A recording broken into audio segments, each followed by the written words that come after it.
सच्चिदानंद घन प्रभु स्वयं शास्त्रों में विधान करते हैं कि आप ऐसे आचरण करोगे तो आप प्रसन्न रहोगे, आपकी आयु बढ़ेगी, आप परलोक में आनंद का उपभोग करोगे।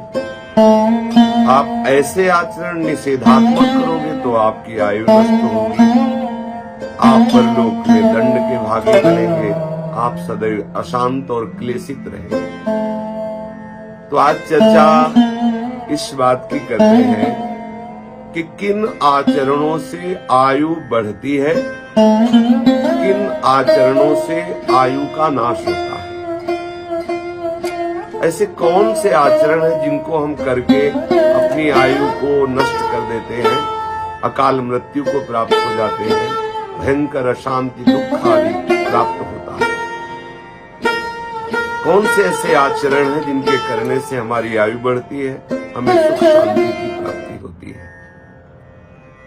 ये नास्तिका निष्क्रियाश्च गुरु शास्त्राभिलंघिनः अधर्मज्ञा दुराचारास्ते भवन्ति गतायुषा।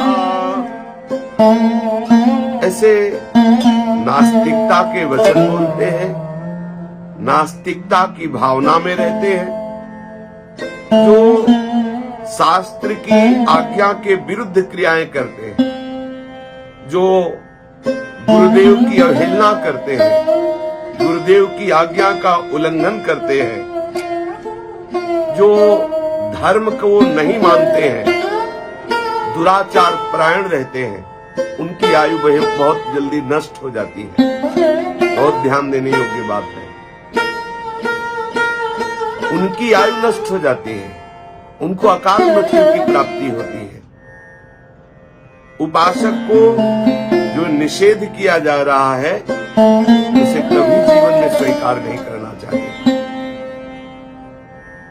कह रहे हैं कि जो लोग लोष्ठ मर्दी तृणच्छेदी नख खादी चयो नरः नित्योच्छिष्टः संकुशो नेहायुर्विन्दते महत्।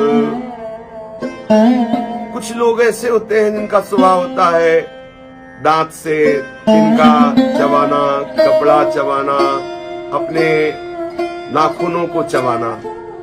बैठ गए, तिनका तोड़ रहे हैं, कुछ भी फाड़ रहे हैं, किसी का भी जूठा अनूठा बासी ऐसा अपवित्र आहार पा रहे हैं। चंचल स्वभाव, चंचल चेष्टाएं, बैठे हैं, पैर हिला रहे हैं। ऐसे लोगों की आयु नष्ट होने लगती है। ये शास्त्र आज्ञाएं बहुत ध्यान से सुने और इसको आचरण में उतारे। नाखून चबाना, तिनके चबाना, कपड़ा मुंह में लेकर के ऐसे चबाना, बैठे बैठे तिनके तोड़ना, हाथ पैर चंचल करना, डेले फोड़ना, चलते हुए ऐसे लात मारते हुए डेलों पर चलना, ये ऐसी उद्दंडता से हमारी आयु क्षीण होती है। शास्त्र आज्ञा कर रहा है जो ब्रह्म मुहूर्त में नहीं उठता, सूर्य उदय होने के 90 मिनट पहले सबको उठ जाना चाहिए। सूर्य उदय होने के 90 मिनट पहले उठ करके शौच स्नान आदि करके हमें कुछ समय तक ईश्वर आराधना, भगवत आराधना, देव आराधना ये जरूर करना चाहिए। इससे हमारी आयु वृद्धि होती है। जो प्रातःकालीन वेला पर उठते हैं, उठ करके शौच स्नान करके देवाराधन, इष्टाराधन, भगवत आराधन ऐसा करते हैं। जो संध्या काल में प्रातः, मध्याह्न, सायं हरि आराधन करते हैं, देव आराधन करते हैं, संध्योपासना करते हैं, गायत्री आदि जप करते हैं, देवताओं को नमस्कार करते हैं, गुरुजनों को नमस्कार करते हैं, उनकी आयु बढ़ती है। और जो संध्या काल में अशुभ आचरण करते हैं, इसके विरुद्ध आचरण करते हैं, सोते रहते हैं, संध्या काल में भोजन करते हैं, संध्या काल में मैथुन करते हैं, संध्या काल में सोते रहते हैं, उनकी आयु क्षीण हो जाती है। बहुत सावधानी पूर्वक हमें जीवन व्यतीत करना है। शास्त्र आज्ञा कर रहा है कि जो सायं काल में शयन करता है, संध्या काल में प्रातः मध्याह्न सायं, ये संध्या काल में शयन करता है, भोजन करता है, मैथुन करता है, व्यर्थ का भाषण, व्यर्थ की चेष्टाएं करता है, उसकी आयु नष्ट हो जाती है। जो संध्या काल में देव आराधन, हरि आराधन, भगवत चिंतन, मंगल विधान करता है, वो अपनी आयु को बढ़ाता है, लोक परलोक में सुख को प्राप्त करता है। इसलिए ब्रह्म मुहूर्त में सबको उठ जाना चाहिए, शयन नहीं करना चाहिए। जो ग्रहण के समय में, मध्याह्न के समय में ग्रहण पड़ रहा है और आप सूर्य की तरफ देख रहे हैं, ठीक मध्याह्न का समय सूर्य की तरफ देख रहे हैं, आप सूर्य की तरफ खड़े होकर लघुशंका कर रहे हैं या सूर्य की तरफ लघुशंका कर रहे हैं, सूर्य की तरफ थूक रहे हैं, इससे आपकी आयु नष्ट हो जाएगी। यदि कोई काम भाव से पीड़ित हो करके परदारा गंतव्या सर्ववर्णे सुकर्हिचित नहीं दुश्मनायुष्यम लोके किंचन विद्यते यादृशं पुरुषस्य परदारोपसेवनम् यावन्तो रोमकूपाः स्युः स्त्रीणां गात्रेषु निर्मिताः। जो पुरुष काम भाव से व्याकुल हो करके किसी भी वर्ण की स्त्री के साथ भोग करता है, छल करके भोग करता है, जबरदस्ती बलात्कार की भावना से युक्त होकर ऐसा, तो यहाँ शास्त्र कहता है कि उसकी आयु नष्ट हो जाती है। जो पराई स्त्री का भोग करते हैं, अन्य वर्ण की स्त्रियों से भोग करते हैं, जो जबरदस्ती ऐसे भावना से भोग करते हैं, उनके आयु का नाश हो जाता है। और कह रहे हैं कि जो ऐसे स्वभाव वाला है कि दूसरी स्त्रियों को काम भाव से देखता ही रहता है, दूसरी माताओं बहनों की तरफ किसी की भी तरफ दृष्टि करे, वो दोष भावना का चिंतन, दोष भावना से दर्शन, काम भाव, तो बोले स्त्री के शरीर में जितने रोमकूप हैं उतने वर्षों तक वो नरक भोगता है। जो पराई स्त्री के साथ, पराई माता बहनों के साथ काम भाव रखता है, दोष दृष्टि देखता है, उनके साथ व्यभिचार करता है, तो उसकी आयु नष्ट हो जाती है और मरने के बाद उस स्त्री के शरीर में जितने रोए हैं उतने वर्षों तक वो नरक भोगता है। यावन्तो रोमकूपाः स्युः स्त्रीणां गात्रेषु निर्मिताः। जितने रोमकूप उस स्त्री के शरीर में होते हैं उतने वर्षों तक वो व्यभिचारी पुरुष नरक भोगता है। पंथा देयो ब्राह्मणाय गोभ्यो राजभ्यो एव च वृद्धाय भारतप्ताय गर्भिणी दुर्बलाय च। सामने से कोई ब्रह्म ऋषि पधार रहा है, वैष्णव आ रहा है, कोई भक्त आ रहा है, संत आ रहा है, आप अलग हटकर खड़े हो गए, झुक करके उसको मार्ग दे दिया। कोई वयोवृद्ध आ रहा है, आप उसको पहले निकल जाने दीजिए। कोई गर्भिणी स्त्री आ रही है, आप उसको पहले मार्ग दे दीजिए। कोई बहुत भार लादे हुए है, उसको आप मार्ग दे दीजिए, इससे आपकी आयु बढ़ जाएगी। और यदि संत वैष्णव ब्रह्म ऋषि गुरुजन पधार रहे और आप अभिमान पूर्वक ना उनकी अभ्यर्थना की, ना उनको मार्ग दिया और अकड़े खड़े रहे तो आपकी आयु नष्ट हो जाएगी। कोई गर्भिणी स्त्री आ रही है, आप उसे धक्का दे रहे, उसे मार्ग नहीं दे रहे, तो ये अपराध बन जाएगा। कोई दुर्बल है, वयोवृद्ध है, कोई भार लिए हुए है, आप उसे मार्ग नहीं देते, आप उसे पीड़ा पहुंचाते हैं, तो आपकी आयु नष्ट हो जाएगी। शास्त्र आज्ञा करता है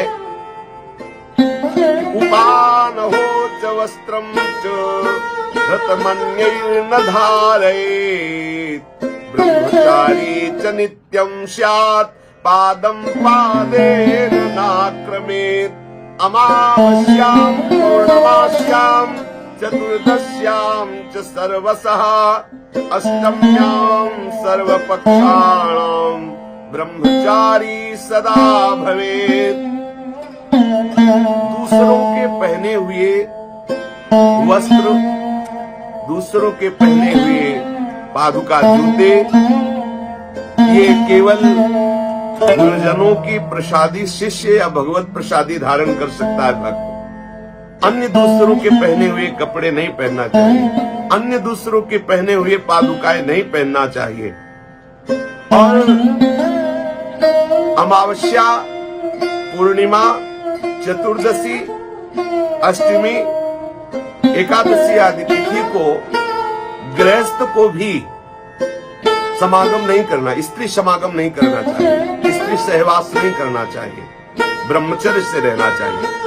जो अमावस्या को, पूर्णिमा को, चतुर्दशी को, अष्टमी को, एकादशी को स्त्री समागम करता है तो उसकी आयु नष्ट हो जाती है। ये बहुत ध्यान देने योग्य बात है। यदि आप अन्य किसी के पहने हुए कपड़े पहनते हैं, अन्य किसी के पहने हुए जूते पहनते हैं और इन तिथियों में व्यभिचार करते हैं तो आपकी निश्चित आयु नष्ट हो जाएगी। इसलिए इन तिथियों में ब्रह्मचर्य रहे, गुरु या इष्ट की प्रसादी वस्त्र धारण करें। दूसरों के हृदय को बेधे ऐसे कभी वचन न बोले, क्रूरता पूर्वक कोई क्रिया न करे जिससे किसी को नीचा देखना पड़े, ऐसी आप चेष्टा न करें। आप रुखाई भरे वचन, दूसरों को उद्वेग देने वाले वचन, दूसरों को मर्म पहुंचाने वाले वचन ऐसे कभी न बोले, नहीं तो आपकी आयु नष्ट हो जाएगी। शास्त्र आज्ञा करता है रोहते सायकैर्विद्धं वनं परशुनाहतं वाचा दुरुक्तं बीभत्सं न संरोहति वाक्षतम्। बाणों से शरीर जैसे बिंध जाए या किसी अस्त्र से शरीर कट जाए तो औषधि लगाने से उसे भरा जा सकता है, लेकिन जब दुर्वचन रूपी बाण से किसी के हृदय को बेध दिया जाता है तो बहुत उसे कष्ट होता है। इसलिए शास्त्र आज्ञा करता है कभी ऐसे वचन मत बोलो कि किसी के मर्म स्थान को जाकर दुखावे, किसी का हृदय दुखे, ऐसे वचन मत बोलो, इससे तुम्हारी आयु क्षीण हो जाएगी। ऐसे कट वचन, ऐसे दुर्वचन, ऐसे परुख वचन जिससे दूसरे का हृदय छलनी हो जाए, ऐसा कभी ना बोलो। यदि कोई अंधा है,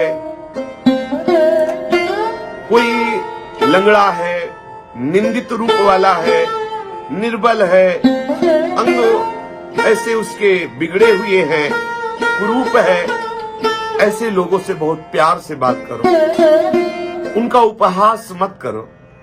यदि उनका उपहास करते तो आपकी आयु नष्ट हो जाएगी, आपके सुकृत नष्ट हो जाएगी। उनको बहुत प्यार दो। उनके ऐसे कर्म जो उनको ऐसा रूप मिला, ऐसा अंग विहीन हुए, ऐसा कष्टप्रद जीवन मिला, आपको नहीं बोलना, उनका उपहास नहीं करना, उनको ऐसे वचनों से, ऐसी क्रियाओं से हमें नहीं दुख पहुंचाना जिससे उनको हृदय में बहुत दुख लगे कि हाय मैं ऐसा हूं, देखो ये ऐसा उपहास करते हैं, उससे आपकी आयु नष्ट हो जाएगी। दूसरों के दोष देखने के लिए शास्त्र निषेध करता है। पिता अपने पुत्र के दोष देख सकता है, गुरु अपने शिष्य के दोष देख करके उसे निर्दोष बनाने के लिए दंड देता है।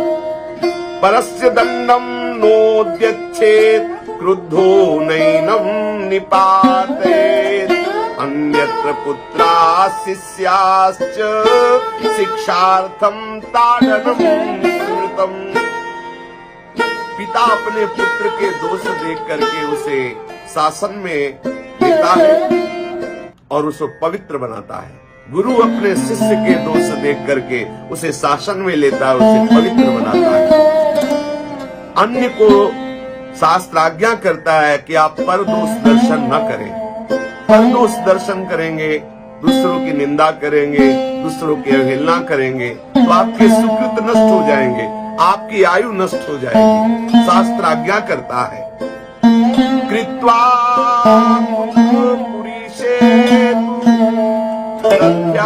माक्रम्य वा पुनः पाद प्रक्षालनम कुर्यात् स्वाध्याये भोजने तथा।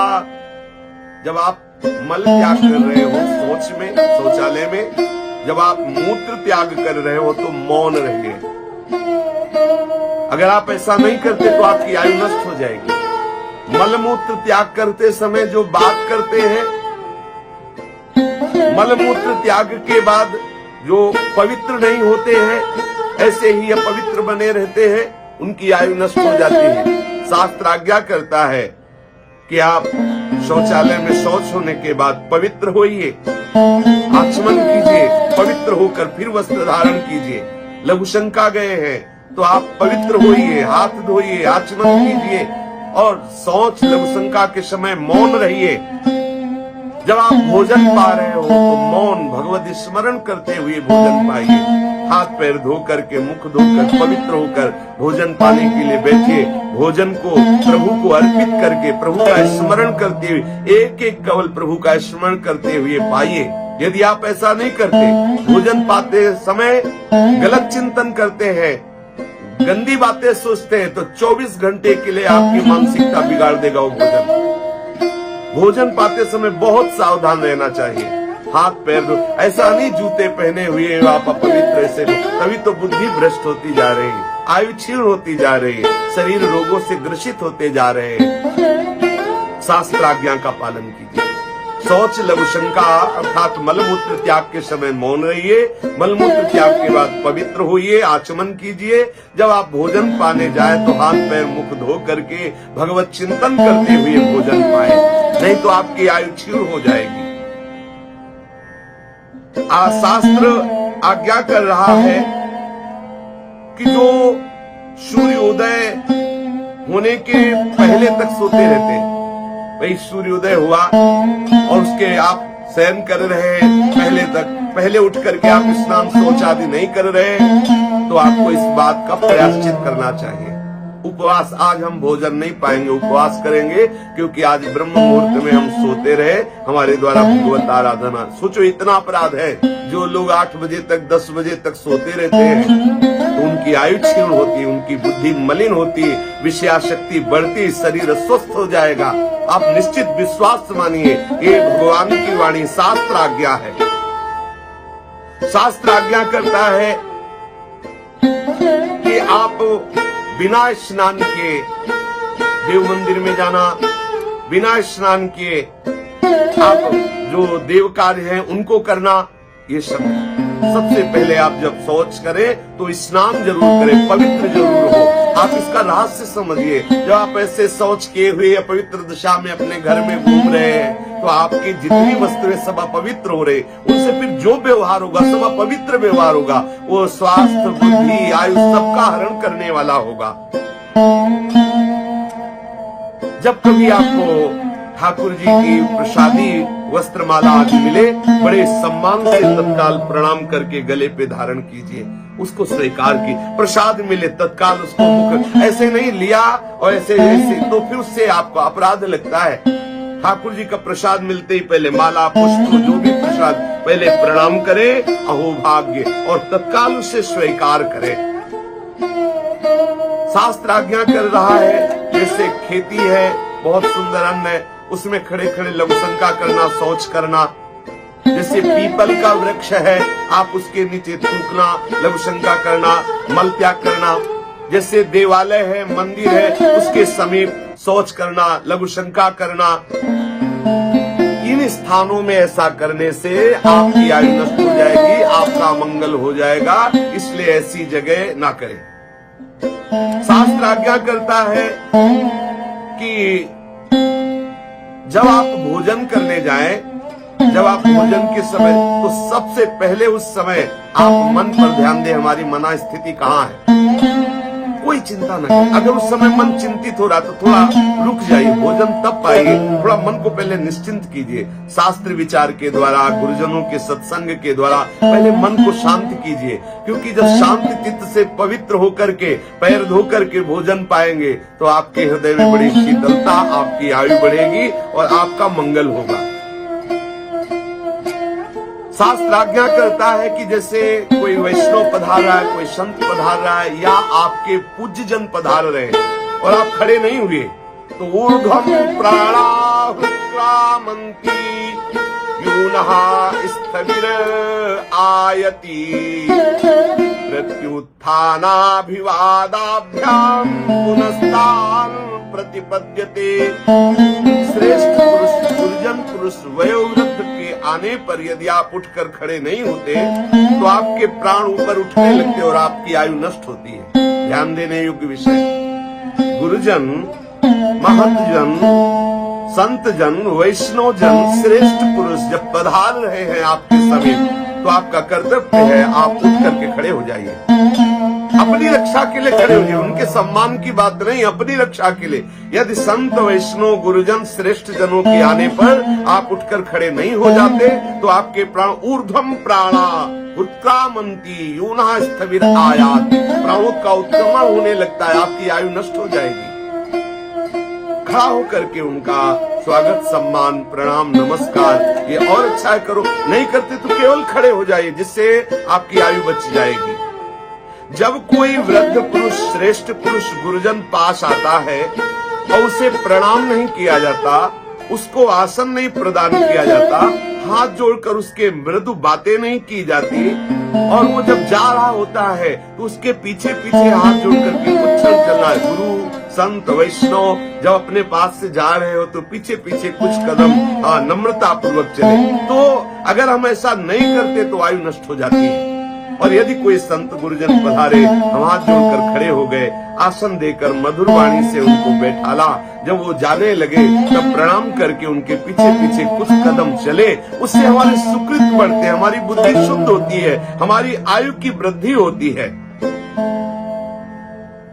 सूर्य, अग्नि, गौ और संत वैष्णव जन, इनकी तरफ मुख करके या इनके समीप कभी लघु शंका आदि न करें। जैसे गाय बन रही है तो आप वहीं लघु शंका कर दो, देवालय है वहां लघु शंका कर दो, संत जनों का आश्रम या संत जन बैठे हैं उधर, ऐसा नहीं। ये मनमानी आचरण करने से आपकी बुद्धि भ्रष्ट हो जाएगी, आपकी आयु नष्ट हो जाएगी। शास्त्र आज्ञा करता है कि गुरुणा चैव निर्बंधो न कर्तव्यः कदाचन अनुमान्यः प्रसाद्यश्च गुरुः क्रुद्धो युधिष्ठिर। यदि गुरुदेव आपको कह रहे कि आपको ऐसा करना है तो हठ नहीं करना है। गुरुदेव से हठ नहीं ठानना चाहिए, गुरुदेव की आज्ञा का उल्लंघन नहीं करना चाहिए। हठ पूर्वक उनकी आज्ञा का उल्लंघन करने से बुद्धि और आयु दोनों क्षीण हो जाती है। यदि गुरु अप्रसन्न हो जाए तो उनको हम प्रसन्न करने की चेष्टा करें, उनको हम मनाएं, हम वही चेष्टा करें जिससे गुरुदेव हम पर प्रसन्न हो। सम्यक् मिथ्या प्रवत्तेपि वर्तितव्यं गुराभिः गुरु निंदा दहत्यायुर्मनुष्याणां संशयः। जो गुरुदेव की निंदा करते हैं, गुरुदेव की प्रतिकूल व्यवहार करते हैं, गुरुदेव की अवहेलना करते हैं, अरे क्या होगा, और उनके प्रतिकूल हठ ठान करके उनके प्रतिकूल आचरण करते, उनकी निंदा करते, निश्चित गुरु निंदा करने वाले के समस्त सुकृत नष्ट हो जाते हैं, आयु नष्ट हो जाती है और वो दुर्गति को प्राप्त होता है। इसलिए हमारी आयु बढ़े, हम स्वस्थ रहे और निरंतर आनंद पूर्वक जीवन कटे, भगवत चिंतन पूर्वक। इसलिए हम शास्त्र आज्ञा के अनुसार आचरण करें। श्री राधा वल्लभ लाल की जय।